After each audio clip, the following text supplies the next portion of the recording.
Now, despite accounting for 70% of all goods and services produced in the West African region and being a signatory to the Free Trade Agreement, Nigeria says it was forced to take the drastic step to close her border.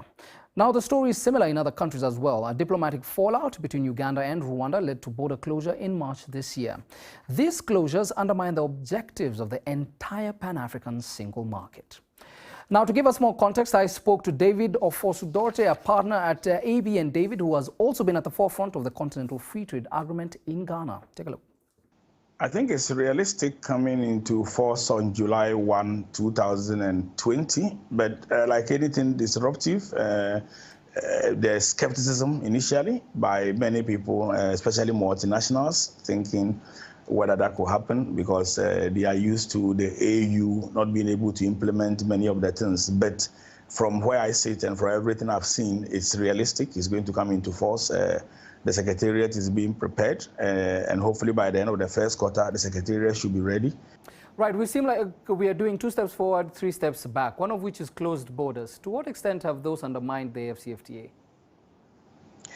I think if you look at the AfCFTA as more than a trade agreement, it puts it in the right perspective. So you have to look at what are the key enablers that will enable the AfCFTA work.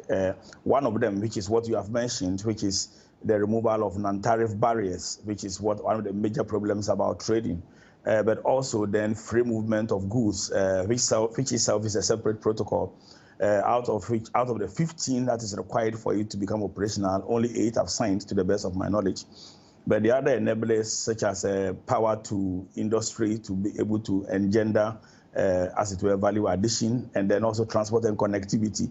All these things have to come together in tandem for it to really work. But at the end of the day, the important thing is to start from somewhere. Right, so one of the low-hanging fruits was free movement of people. Do you think 2020 is the year we have a visa-free Africa? Interestingly, many countries have already commenced the visa-free Africa, so they are not exactly waiting for the AfCFTA. But as I said earlier, the visa-free free movement is supposed to have 15 countries to ratify for it to become operational, unlike the AfCFTA itself, which had 22 countries and which we have attained 28.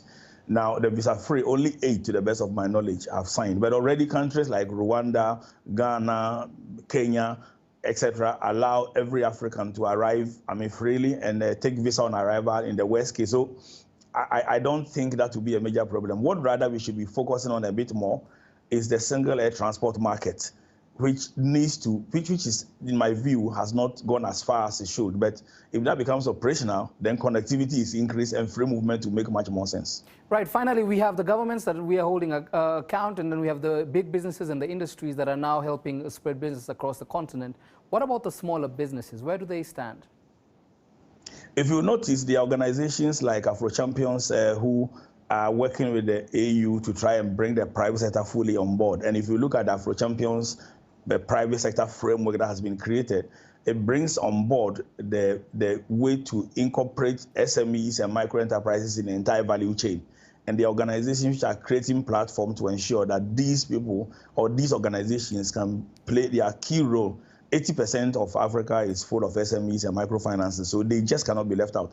The key thing is to ensure that they are part of the value chain and that problem will be solved.